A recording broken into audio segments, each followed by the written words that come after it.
estamos avançando um pouco mais na nossa trajetória de busca, né? Pelo nosso crescimento, pelo nosso conhecimento em relação àquilo que Deus tem falado com a gente, né? E essa comunidade que Deus propôs a levantar é aquela comunidade de Atos capítulo 4, versículo 32, que diz assim: da multidão dos que creram, era um coração e alma. Da multidão dos que creram, era um coração e alma. Esse texto é um texto que para mim é bastante importante. E ele se junta com outro texto. E esse capítulo que hoje eu quero pregar sobre ele, sobre esse tema, ele me lembrou uma pregação minha de alguns anos atrás que o Senhor me deu numa situação bastante complicada, numa situação bastante difícil, em que eu estava envolvido com uma outra pessoa que havia tido algumas dificuldades em seu ministério. E nessa época Deus me deu essa palavra, eu acho que já tem para mais de 10 anos. E esse capítulo dessa semana, esses dois capítulos sobre o que significa ser uma comunidade espiritual, uma comunidade segundo o coração de Deus, ela me lembrou de uma forma assim muito forte essa experiência e também essa pregação. E eu talvez não vá falar exatamente as palavras que você leu durante a semana nesses capítulos, mas eu quero usar o texto de Romanos capítulo 15, Romanos capítulo 15, e essa palavra eu vi agora em 2012, eu recebi ela. Em 2012 eu preguei essa palavra e ela foi um divisor de águas naquele momento, para aquela circunstância, e ela vem sendo construída nesses anos na minha vida e também no meu ministério. E eu gostaria de juntar essa palavra de Romanos capítulo 15 com aquilo que nós lemos essa semana, que foi o nosso devocional, nossa busca como igreja, né? Que estamos buscando nesse caminho de sermos uma comunidade.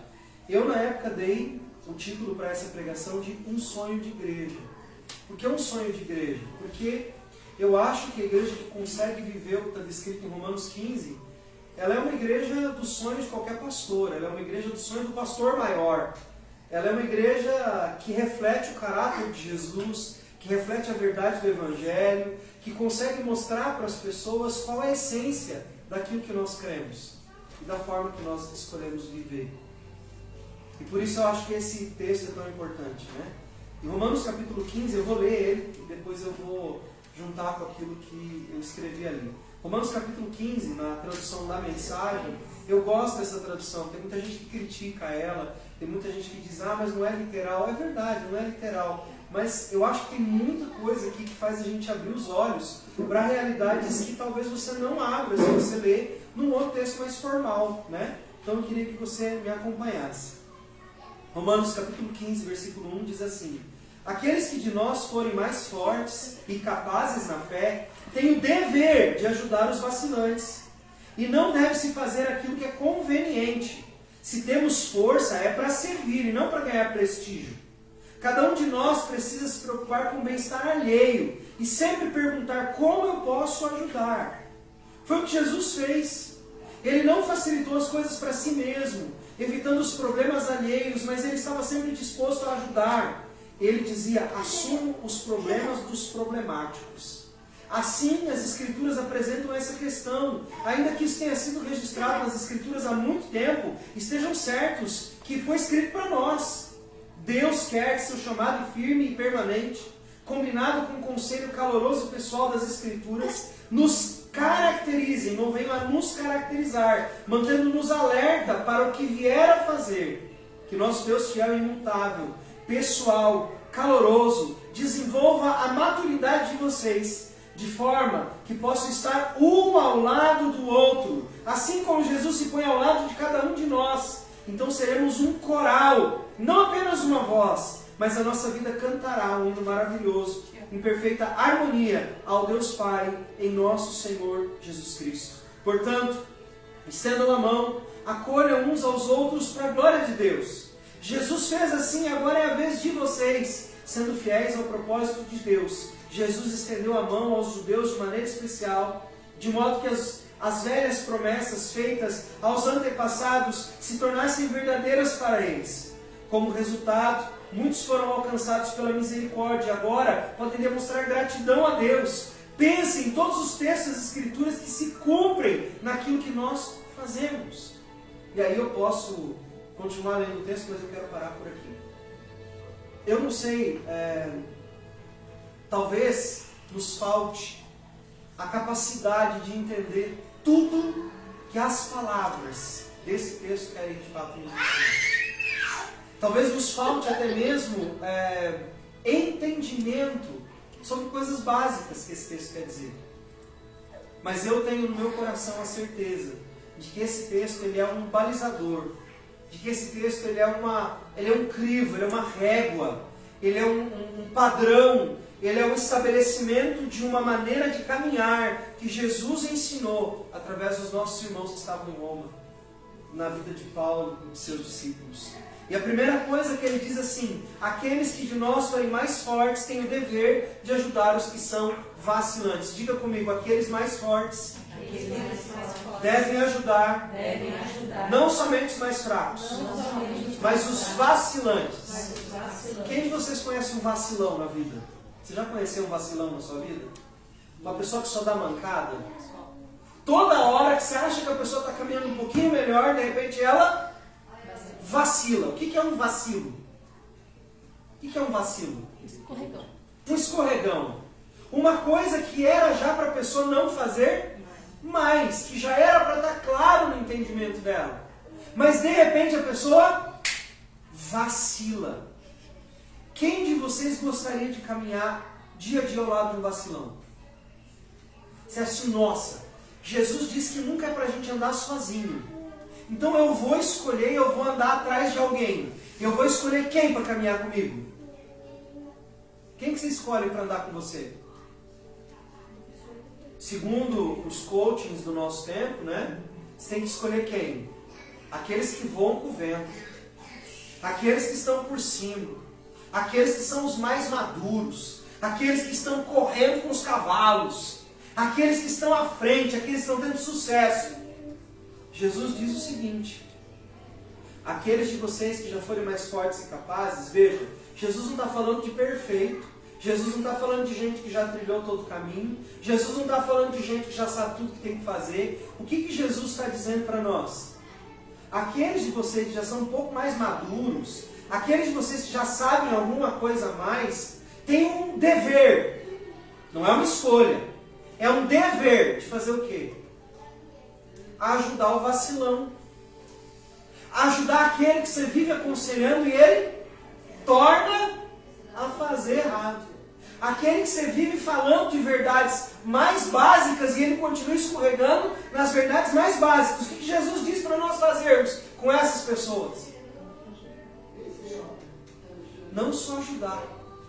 Ele diz assim: ajudem os que são vacilantes, e não fazendo apenas como for conveniente. Ajude ele, mas não ajude só de tabela. Não ajude só de obrigação. Não faça só aquilo que todo mundo faria. Se comprometa em ajudar essa pessoa a se tornar alguém maduro. Vá do lado dela e caminhe com ela, independente dos resultados. Dá para entender isso nesse texto? Olha só, aqueles de vocês que forem mais fortes e capazes na fé, devem ajudar os vacilantes. Não devem fazer apenas o que for conveniente. Ou seja, não é para fazer só aquilo que eu acho que eu devo fazer. É para fazer a mais, é para ir além, é para caminhar mais do que normalmente as pessoas caminhariam. Não só o dever, não só a obrigação, não só aquilo que todo mundo diz que você deve fazer, mas ir além com esses. Veja, não é ir além com quem está comprometido. É ir além com o vacilante. Não é um desafio isso aqui? Não é só ir além com quem está demonstrando interesse de aprender e caminhar e fazer. Isso todo mundo faz, gente. O Evangelho está convidando a gente a fazer o quê? A ir com aqueles que não querem, aparentemente, ou que não conseguem ter consistência. Jesus está dizendo para nós, com esses, vocês devem ir além. Criar um ambiente que inspire essas pessoas a conhecer mais a Jesus. Criar um clima entre nós e essas pessoas que façam com que elas desejem conhecer mais a Jesus. Que pessoas cheguem na nossa comunidade e elas percebam que nós estamos dispostos a caminhar com elas, ainda que elas sejam vacilantes. Ainda que elas não sejam tão firmes quanto deveriam ser.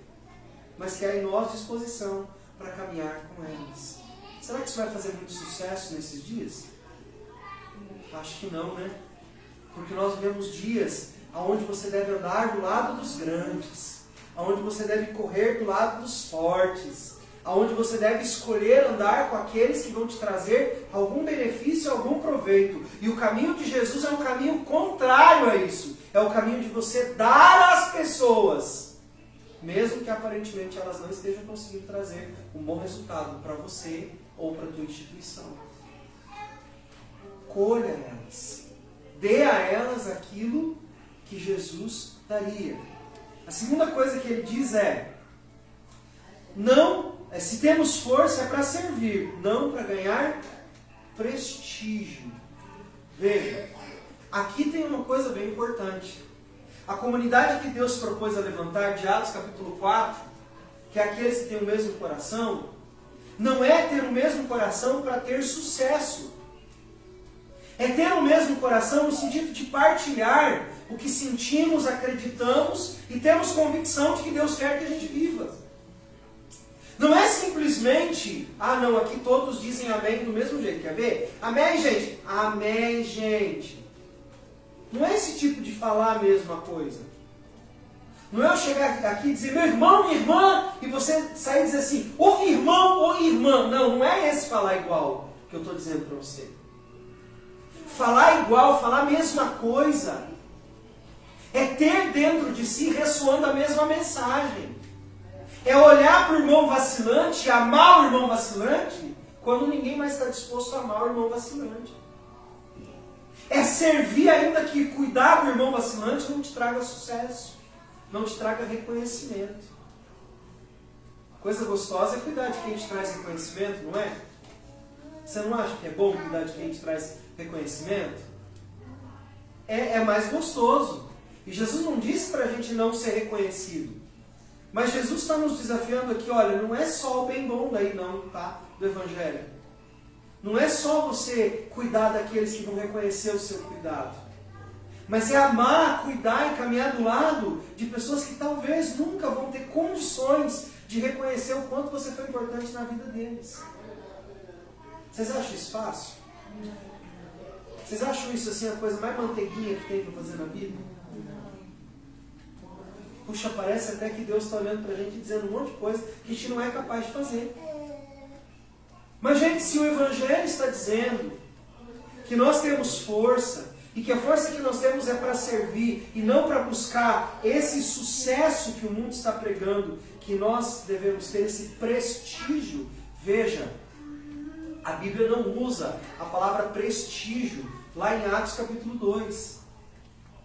A Bíblia diz assim, e a igreja caía no prestígio do povo, e era grande a multidão dos que criam. É isso que a Bíblia fala? Não.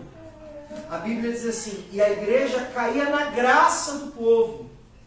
O que é graça? O que é graça?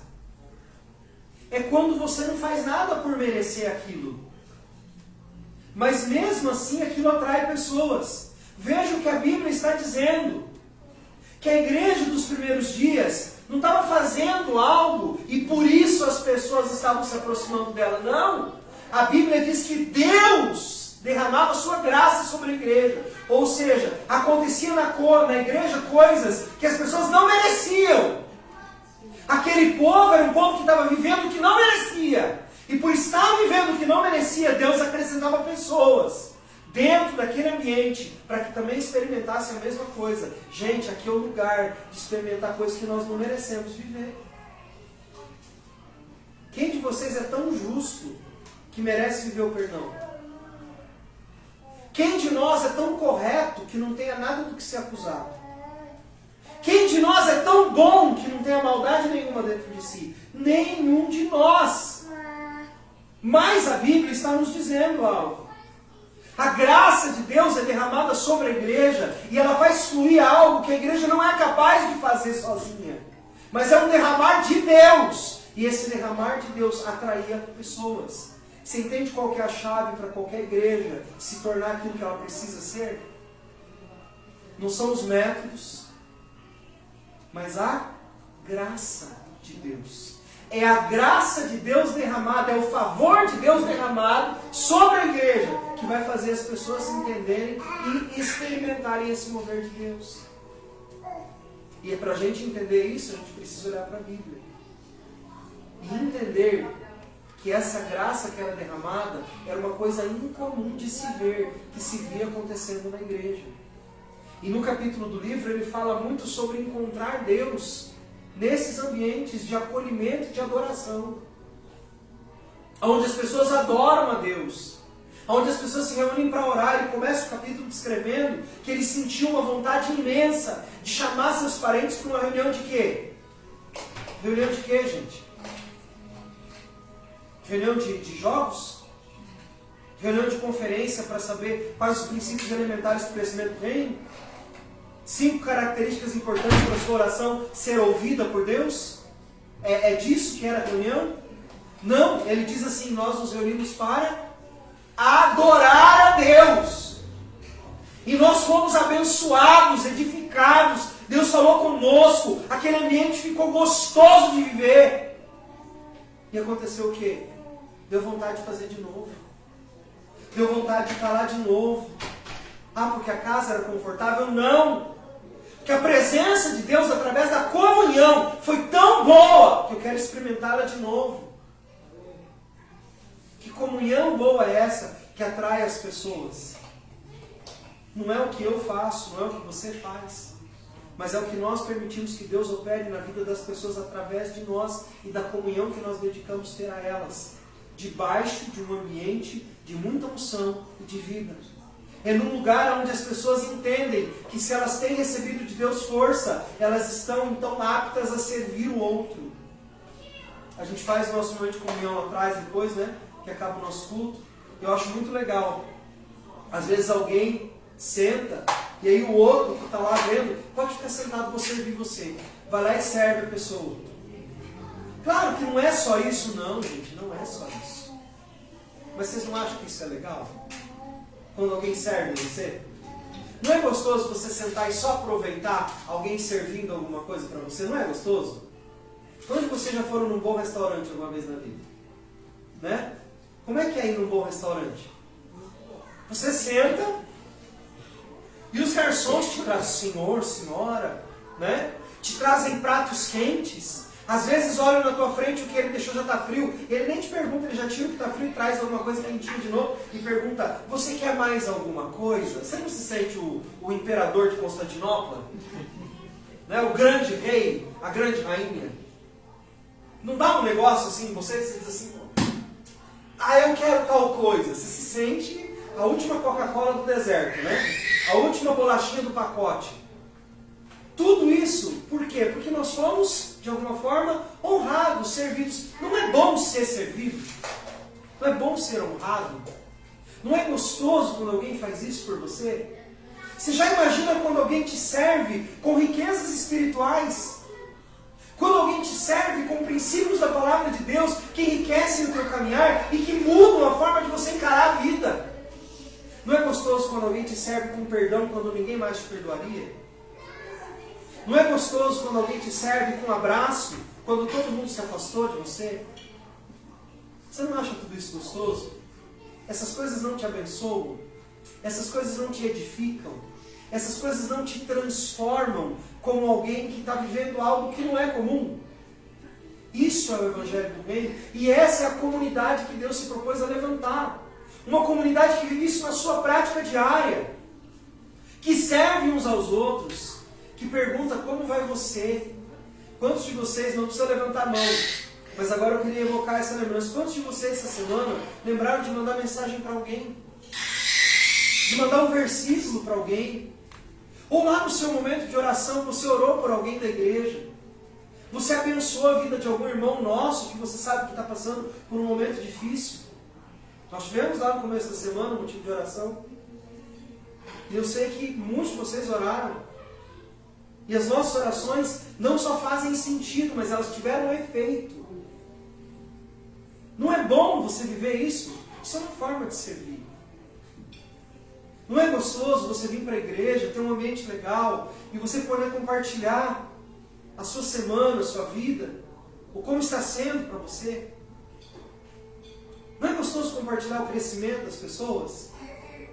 Isso são formas de servir, não para ganhar prestígio, mas simplesmente, como diz o próprio texto nessa tradução, buscar o bem-estar alheio, perguntando: como que eu posso te ajudar? Como é que eu posso ser bênção na sua vida? Como eu posso criar esse lugar onde não só o aconselhamento, mas a comunhão com Deus faz com que a gente tenha conversas simples e edificantes?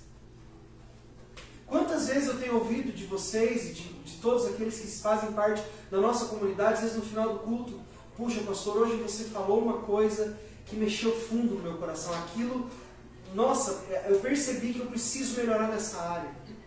Quantas vezes eu chego ali para cumprimentar vocês, para liberar vocês para ir embora, para abrir o portão, a porta, e de repente eu ouço: nossa, estava conversando com o Diego, estava conversando com o Kaique, estava conversando com a pastora Elisângela, e Deus falou demais comigo. Como foi boa aquela conversa lá na mesa.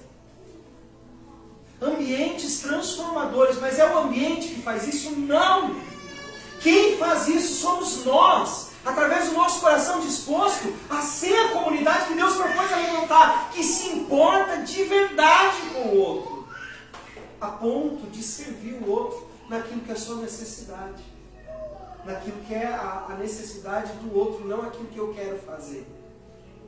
Ah não, se for só para orar, eu até oro. Agora, se for para ficar conversando, aí não. Não é minha vontade, não é fazer o que eu quero, é fazer o que o outro precisa. É fazer a necessidade do outro se tornar algo realizado. E às vezes, nós não temos uma solução para o problema do outro. Temos? Mas só choramos juntos. Dizemos: eu não sei o que te dizer. Eu não sei como transformar a sua realidade. Eu não sei como mudar esse cenário da sua vida. A única coisa que eu sei é que Deus mandou ficar do seu lado. E que isso vai passar e que a gente vai vencer. E que sim, no reino de Deus, às vezes a gente sofre algumas derrotas, nós sofremos algumas decepções, a gente se machuca, mas tudo isso faz parte da caminhada. O importante é não desistirmos uns dos outros. A Bíblia ensina também que essa comunidade de amor incondicional, onde nós temos uma aflição que nunca vira desespero. E eu gostei demais dessa frase. A comunidade que Deus propôs a levantar é um lugar onde a aflição não tem espaço para se tornar desespero. Onde você passa por situações difíceis. Onde você tem uma criança no hospital, mas você tem uma igreja orando por você. Você tem pessoas que estão dispostas a irem lá e revezar com você se for preciso, para que você tenha um cuidado e para que você se sinta protegido. Ah, mas não dá pra gente revezar lá no cuidado. Não dá, mas dá pra gente fazer coisas que te ajudem. O que eu posso fazer para te ajudar? Como é que nós podemos caminhar e levar esse fardo seu junto, para que você não precise levar ele sozinho?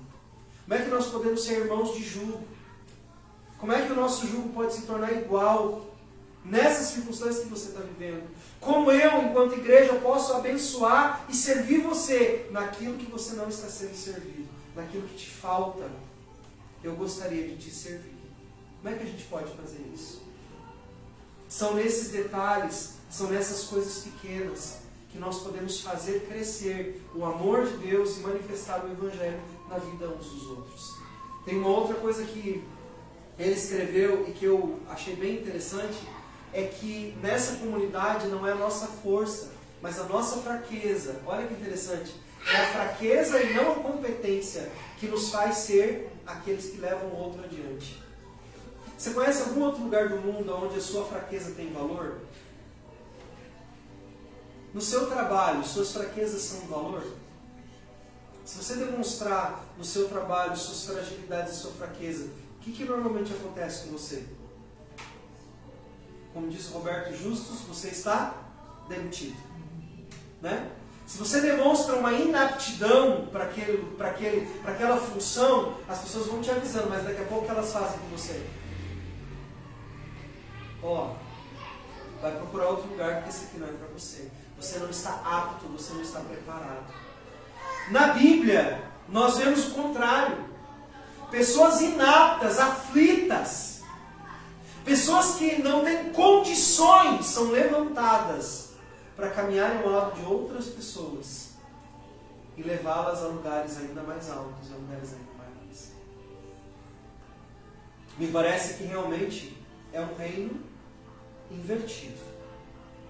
É um reino onde os que antes tinham uma carência tão grande, jamais seriam colocados para desempenhar tal função, são capacitados por Deus e colocados num lugar que jamais imaginaram estar.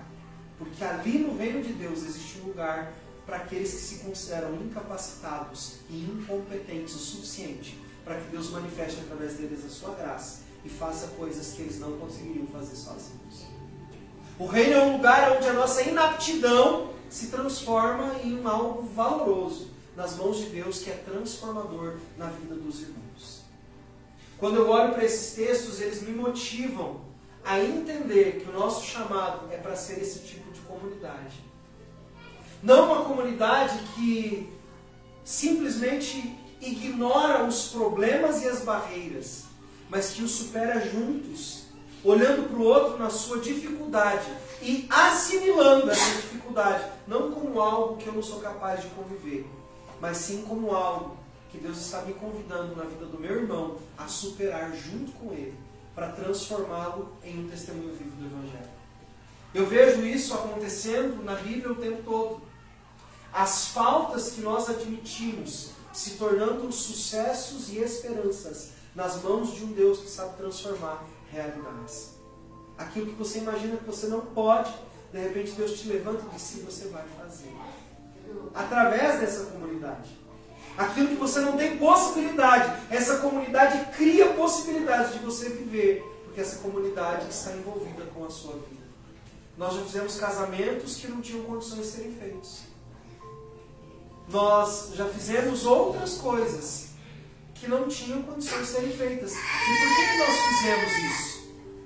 Como é que nós conseguimos colocar isso em ação? Como é que nós conseguimos realizar essas coisas? Nós conseguimos fazer e realizar isso quando nós unimos em propósito. Dissemos, olha, tem uma coisa aqui que não é possível acontecer se nós não nos unirmos. Aí nós nos unimos e o que aconteceu? Aconteceu. Nós podemos realizar aquilo. Porque nós somos bons? Não! Bobo. Não é não. Como diz o mineiro, seja tolo, não. Nós fizemos porque Deus fluiu graça sobre nós. Porque o nosso coração estava alinhado com o dele. E aí foi possível fazer algo. Porque senão nós não teríamos feito. Não teria nem passado pela nossa mente fazer. Mas como Deus gerou no nosso coração, inclinou para nós, nos mostrou e nós estávamos abertos para ouvir e realizar, aconteceu. A mão de Deus se estendeu sobre nós e nós alcançamos aquilo que era para alcançar, por causa da boa mão de Deus. Então, a comunidade que Deus se propôs a levantar é essa, onde as pessoas caminham juntos, onde as falhas não são dificuldades que nos afastem uns dos outros, mas são um combustível que nos faz olhar para o outro com misericórdia e trazê-lo para perto de nós. Sabe, nós muitas vezes nos sentimos desvalorizados, porque nós não conseguimos deixar a nossa prática em coerência com o desejo de Deus. Deus tem um desejo de realizar algo, e aí nós não conseguimos trazer coerência nesse desejo que Deus tem de realizar algo para a prática na nossa vida. E aí nós não vivemos coisas que nós gostaríamos de viver. E Deus está nos convidando a ter coerência. Ou seja, alinharmos o nosso coração ao dele e trazermos essa coerência à existência. para que sejamos uma comunidade transformadora, nós vamos ter que ter disposição de nos tornar coerentes com aquilo que o Evangelho diz que nós devemos ser. E uma das coerências do Evangelho é que nós não estamos procurando pessoas perfeitas. Nós não estamos procurando pessoas já realizadas. Nós não estamos procurando pessoas capacitadas. Nós não estamos procurando pessoas perfeitas. Nós estamos procurando pessoas aflitas como nós, mas que encontraram em Deus a sua única esperança e que são capazes e querem caminhar em Deus para alcançar o coração de outras pessoas que, mesmo incapazes, entenderam que é possível realizar em Deus alguma coisa de relevante nesse mundo. Então, essa palavra que vem ao nosso coração é esse Evangelho que liberta, porque ele não é o Evangelho daquilo que você pode fazer sozinho. É o Evangelho que realiza em nós aquilo que nós não podemos fazer, pela graça que é derramada em nós, quando nós estamos em comunhão e aprendemos que a falha, a necessidade e a debilidade do outro não é motivo de afastar, mas é motivo de nos juntarmos para criarmos algo novo juntos. E não é dos melhores, mas dos vacilantes que o texto está nos dizendo. Jesus diz, e eu acho muito interessante isso que o Eugene Peterson escreveu, eu assumo os problemas dos problemáticos. Problemático é uma pessoa que no mínimo tem mais de um problema, né? Não é? Quando eu falo assim, fulano é problemático, o que eu estou querendo dizer? No fundo, vou traduzir o seguinte, fulano de tal é encrenca, tudo que ele faz dá problema. Essa é uma pessoa problemática, não é? Difícil de ajudar. E a Bíblia diz que Jesus assume os problemas de quem? Daqueles que têm um problema ou outro? Daqueles que são perfeitinhos e que são aceitos em qualquer lugar, estão aptos para toda obra? Dos dispostos? A Bíblia está dizendo aqui, Jesus assumiu os problemas daquelas pessoas mais difíceis, de convívio mais complicado. Jesus olha para elas e diz, eu assumo vocês, eu assumo as situações de problema de vocês. Para que Jesus assumiu os problemas dos problemáticos? Aí você pode dizer para mim, para resolver, eu vou dizer para você, está enganado. Jesus não estava interessado em resolver os problemas das pessoas. Jesus estava interessado em resolver as pessoas que tinham problemas. Porque se ele resolvesse as pessoas, os seus problemas seriam automaticamente mais administráveis e fáceis de serem resolvidos. O foco de Jesus não era simplesmente a cura física. O foco de Jesus era mostrar um Deus que não se limita a resolver os problemas da carne, mas que resolve as questões do Espírito. E Jesus se propõe a fazer isso através de quem? Através da sua igreja, através dos seus discípulos.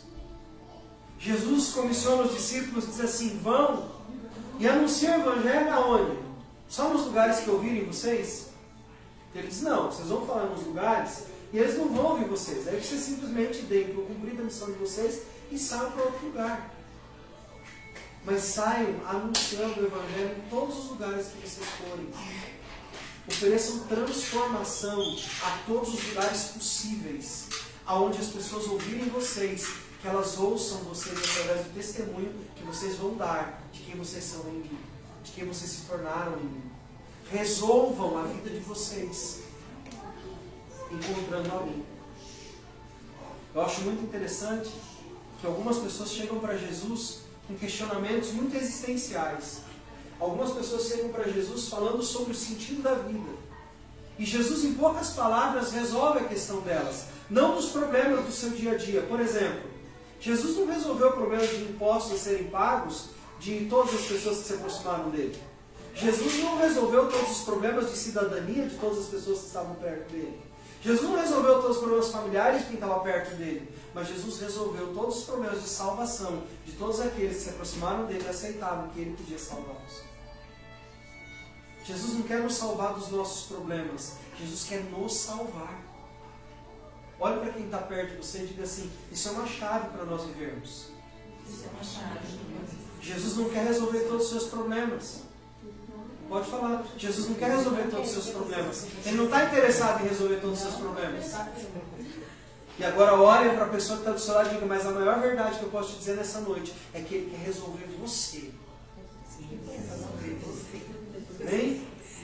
Jesus quer nos resolver. E agora, olha que lindo isso. Olha que lindo isso que nós vamos dizer um para o outro agora. Jesus quer resolver você através de mim.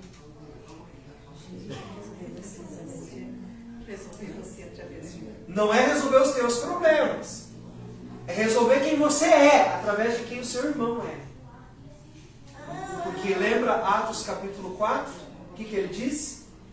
E era um, o coração e o pensamento daqueles que creram. Se o teu pensamento e o meu pensamento for de resolver a vida do meu irmão, e eu convivo com esse irmão, e eu divido a minha vida com ele, eu partilho meu pão com ele, e eu estou fechado com esse irmão, como diz a galera hoje, né? Estamos juntos. Eu resolvo esse irmão através de quem eu sou. Porque quando ele chorar, eu não vou estar ali para dar uma lição de moral e dizer para ele que ele fez de errado. Eu vou estar ali para acolher ele na sua aflição, para que ela não se torne desespero, para que ela não se torne desesperança. E a partir desse acolhimento que eu dou ao meu irmão, eu acesso o coração dele. E nós juntos vamos resolver por que aquilo está fazendo tanto barulho dentro dele. E aí nós vamos fazer uma coisa que nós aprendemos na semana passada. Onde é que está Jesus no meio dessa confusão toda? Ao invés de gastar tempo procurando soluções para a confusão, eu vou no meio da confusão dizer, Jesus, onde é que você está aqui? Nós vivemos uma confusão essa semana aqui em casa, você não faz ideia do tamanho dela. Minha esposa tem um compromisso que ela precisa realizar até segunda-feira dessa semana que vem. E ela tem uma ferramenta que ela usa para esse compromisso que ela tem com esse grupo de pessoas ser realizado. A ferramenta estava perfeita. Ela foi usar a ferramenta, o que você acha que aconteceu? Estava estragada. E aí eu levo num lugar que conserta essa ferramenta. A pessoa diz, não, nós não consertamos esse tipo de ferramenta. Tá aí aonde eu conserto isso? Ó, levo em tal lugar, que é um lugar onde eu já levei antes e já deu problema. Mas ela disse, esse é o único lugar da cidade que eu conheço que você pode levar e que eles vão resolver no mesmo dia. Se não, você vai ter que deixar de uma semana para outra. Eu não tenho de uma semana para outra. Ela precisa entregar esse produto na segunda-feira. Aí ela está trabalhando, eu estou trabalhando, a Ingrid está trabalhando, o Thiago é pequeno e não dirige. Como é que eu levo esse negócio? Porque o lugar era diferente, era mais distante. Aí o paciente desmarca, eu digo, ó, vou levar amanhã esse negócio lá. Desmarcou aqui, Deus está trabalhando no meio desse negócio. E a minha pergunta era, Deus, onde é que você está? O que você está querendo fazer? Eu vou confiar, eu vou descansar. Ela aflita. Porque ela tem um compromisso, ela tem uma palavra, ela precisa entregar. Vou até o lugar, o cara diz, não, consertei, trago para casa. Ela vai costurar, o que você acha que acontece? Estraga de novo. E é de noite. Só tem mais o dia seguinte, não tem outra chance. Aí só tem eles para consertar, não tenho tempo de levar em outro lugar. Aí eu levo em outro lugar, e no caminho eu vou dizendo, Deus, faz a gente descobrir o que está dando errado. E aí dentro do carro mesmo, Deus falou comigo. Não é isso que você está ensinando. Você está ensinando que é para mim encontrar no meio da confusão, não para ficar buscando solução. Você está buscando solução porque você está dando errado. Eu falei, é mesmo. Eu falei, tá bom, Deus. Então, só me ajuda a descansar e encontrar o Senhor no meio disso. Botar a música no som do carro. Chego lá e tal. Falei, ó, tá aqui e tal. Não sei, alguma coisa, não sei e tal. Acho que eu descobri o que é. Daí eu tava olhando uma peça e falei, tá meio estranho isso aqui, né? Ele falou, nossa, é mesmo! Gente, eu não conserto o negócio lá. E eu achei o defeito do negócio. Sem entender nada. Isso aqui tá meio diferente, não tá? Então, nossa, tá mesmo. Vamos experimentar o outro. Botou o outro. O que você acha que aconteceu? Resolveu o problema. O que você acha que ela vai entregar na segunda-feira? O que ela precisava entregar. Mas eu tive que fazer uma oração diferente. Eu tive que dizer, Deus, minha esposa, que também é minha irmã em Cristo, está aflita, ela precisa resolver isso aqui. Como é que eu faço para ajudar ela nisso aqui? A única coisa que eu ouvi de resposta de Deus é, o que você está ensinando? Tá bom, Deus, você é o Deus que cuida de todas as coisas, eu te encontrei aqui no meio, você falou comigo, eu já te ouvi, então você vai fazer as coisas darem certo. Mas eu não fiz um curso técnico sobre a ferramenta para saber o que estava errado. Eu vou falar para você que nem atenção direito eu dou para essas coisas, porque eu não consigo. Eu tenho que observar muito para entender se tem alguma coisa fora de ordem, que está errado. Hoje mesmo eu tinha combinado tudo com a Elisângela antes do culto, ela me falou e tal, eu falei, não, vamos fazer assim, vamos fazer assim. Eu botei o louvor e tinha esquecido que as crianças não saíram. Né? Então é desse nível que as coisas acontecem comigo às vezes. Eu estou fazendo uma coisa e eu esqueço o que eu estou fazendo. De repente, eu estava com um negócio ali na mão e eu olhei, mas essa peça aqui não está esquisita? O cara falou, é verdade, tá? É isso aí que está estragado. Vou mostrar para você. Vai lá, pega, põe uma peça nova. Funcionou 100%, está funcionando. Fui eu que descobri? Não foi, gente. O que eu descobri foi onde Jesus estava no meio dessa confusão toda. Foi isso que eu descobri. E quando eu descobri onde Jesus estava no meio dessa confusão toda, eu abençoei a minha vida e a vida dela. E a vida das pessoas que vão receber o que ela vai fazer na segunda-feira. Então a minha descoberta de onde Jesus estava no meio da confusão abençoa a minha vida, a vida da minha família, da minha esposa e a vida do lugar onde ela trabalha. Mas porque eu encontrei Jesus no meio disso tudo. E é isso que acontece quando um irmão busca ajudar o outro irmão. Deus, ele revela onde ele está. Então vamos parar de simplesmente orar pela confusão para que ela se resolva e vamos juntos começar a colocar as nossas debilidades, as nossas falhas a serviço de Deus. Dizer, Deus, eu tenho aqui uma dificuldade, eu não estou conseguindo enxergar, mas eu quero enxergar o Senhor. Eu não vou focar na resolução, eu vou focar no Senhor. Me ajuda a focar no Senhor nessa dificuldade que a Andréia está passando? Vamos achar o Senhor, Andréia, na confusão? Eu e você juntos. Vamos orar por isso. Vamos nos abençoar um ao outro. E aí nós vamos ser a comunidade que Deus se propõe a levantar. Vamos parar de achar que a nossa missão é identificar o que está de errado no outro, o que está de errado na circunstância. E vamos começar a desarmar o nosso interior. Você sabia que pessoas que foram feridas desenvolvem vários mecanismos de defesa e elas não conseguem enxergar a realidade que está à sua frente? Você já conheceu alguém que tinha muito medo? Eu já falei isso para vocês aqui algumas vezes, né? Eu vi até o monstro da jaqueta no meu quarto, então tipo assim, né? Eu já vi coisas que nunca existiram. Porque o medo sempre foi um grande problema para mim. A partir do momento que eu comecei a receber o amor de Cristo no meu coração, esse medo começou a diminuir, ele começou a curar o meu trauma de medo, a minha dor, o que envolvia o medo. E hoje eu não tenho o mesmo medo que eu tinha antes. E eu posso entender hoje que ele tem medo, porque eu já passei pelo que eles já passaram, que eles estão passando. Mas como que eu posso ajudar? Eu me coloco do lado. Eu digo, nós vamos vencer isso juntos.